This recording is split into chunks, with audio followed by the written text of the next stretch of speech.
Hello. I get asked a lot about how I source my envelopes or where I get my envelopes from. But the truth is that I make them myself.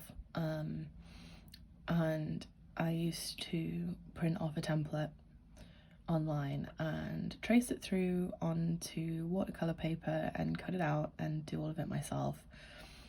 And then I happened to see an envelope punch board online on a crafting video, just at random, and I thought, wow, that's gonna make my life so much easier. So I got a one. I'm gonna go through how to use it, how much it benefits me, what the sort of drawbacks are, and what I would do differently. I do use it a lot. You can see it's kind of been through the wars a bit. It just makes that process so much easier, because I tend to find that I get some inconsistencies when buying envelopes online, particularly when you can't see or feel them or test them before they arrive to you. So this is the envelope punch board. This one is from We Are Memory Keepers, which I think normally is an American brand. I say that because this part right here is actually a sticker.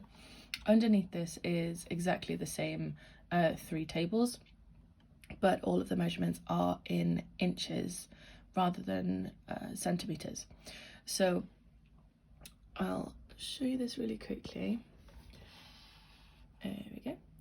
All right, so for a calligraphy envelope, I tend to stick to the furthest along table purely because it gives you more space to write on, and the very furthest side, the smallest size, is actually a gift card. So that's like a it would hold a debit card, it would hold a money envelope, that kind of thing.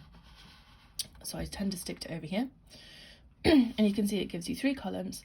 One is the card size, that will be your outcome. So that will be the card that would fit inside the envelope. The paper size is what you will need to trim the paper to in order to use the punch board. And the score line is a measurement which is actually on the board itself, which allows you to cut things to the right size. I am going to go for this one today, so I've cut my paper to 26 by 26 centimeters.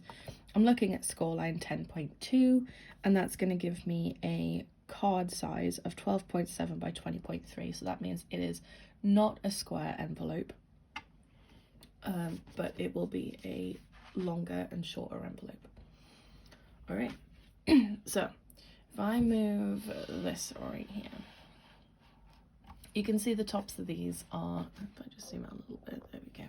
You can see that the top of this is originally in inches, which is the drawback of an American product, but it does have underneath, you can see it there a little bit, it does have underneath centimeters, which is the European equivalent.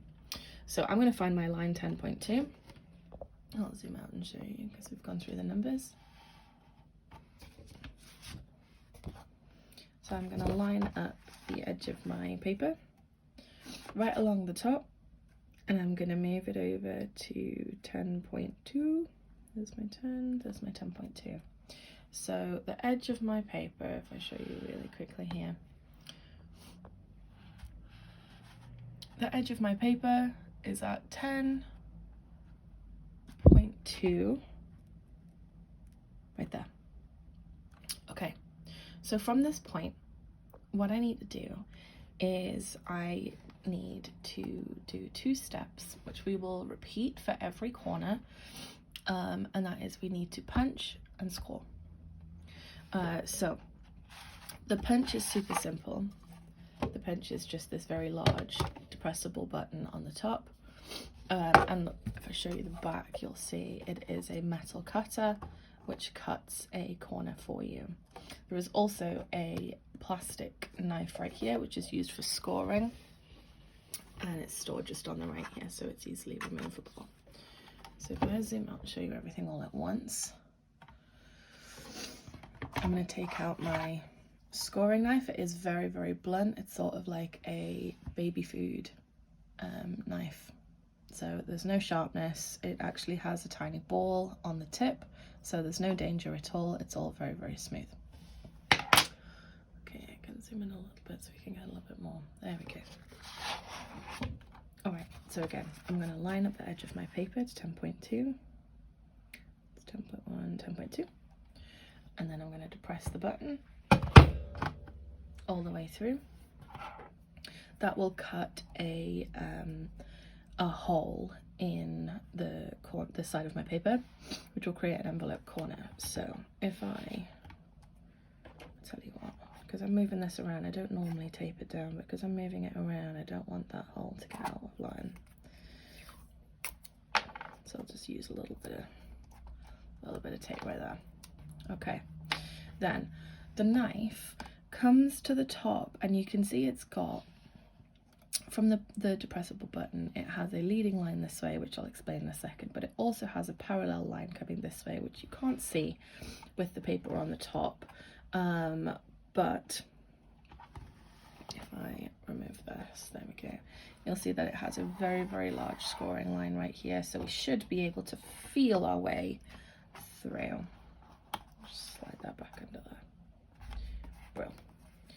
So it's always a little bit of a guessing game when you're on the bigger sizes. On the smaller sizes, you can see exactly where they come to. Have I got them? No, I haven't.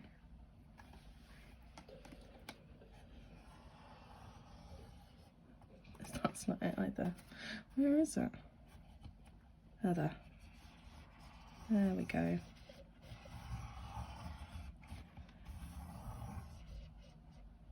Okay.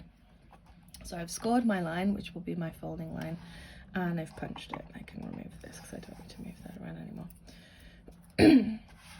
So you can then see I've got a corner and a scored line. The scored line, because it's a bigger size, doesn't go all the way, so I just move mine slightly up and just try to connect it, so I'll make sure it's straight, and I will just try to connect them together. The bigger sizes are frustrating in that way, but I mean, as long as it's roughly there, then we can still bend it and it looks totally normal. So that's our first corner done. If I zoom out, because this is a big envelope, I maybe should have chosen a smaller one. Okay, then we need to rotate it 90 degrees, and this is where this score guide comes in right here. So I'm going to line that up with that, so I'm not measuring anything on the top, I'm just lining up my scored line with this pointer, and you can see here, because I've got a longer and a shorter envelope, that I can see the line really clearly. That's my score line. Punch the top, and I'll need to rotate it again. So line it up with that line, punch the top, and then I'll need to find, not there, where is it? I don't even think that's it either. I am also trying to do this sideways, so that's not helpful. I've got no chance of doing it left-handed, have I?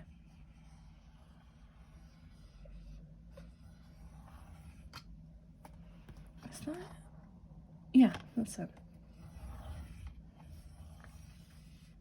There we go. All right. So we can kind of see it coming together. I definitely should have chosen a squared envelope. That's going to be... This is also very, very heavy watercolor paper, so this is 320 GSM, I believe. Okay, last rotation. Punch. Score the line. Oh, Jesus. There we go. This is the most massive envelope I've ever done on this. All right. But it's all on the inside, so I'm not worried about it. All right. So you do get left with these small pieces on the side, which just look like that. Okay.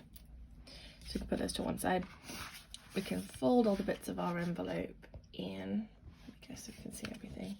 I'm again going to use the plastic knife as a folder. You might see them online as a bone folder. Sometimes I just use a ruler. Just whatever I can get.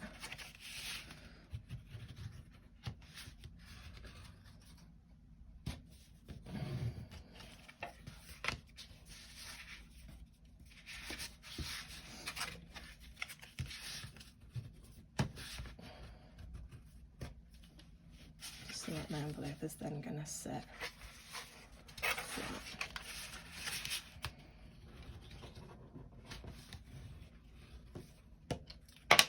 Okay, so then I will have an envelope like this. Okay, you can also, as an optional feature, some of the envelope punch boards do have this, but if you rotate, so that will punch your corners this way, but this way it is a corner rounder. So if I want to be really fancy, so if I've got the time, I can push this into here, depress the corner, and it will round my corners for me.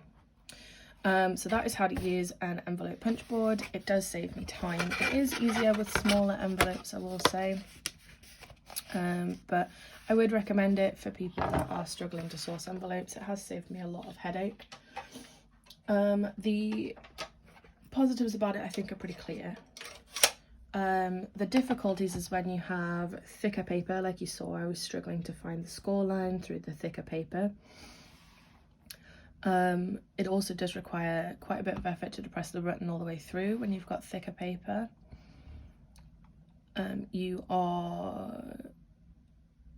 So the sizes are all dictated for you, which is really good. I think that is a good positive, so you know what you're getting.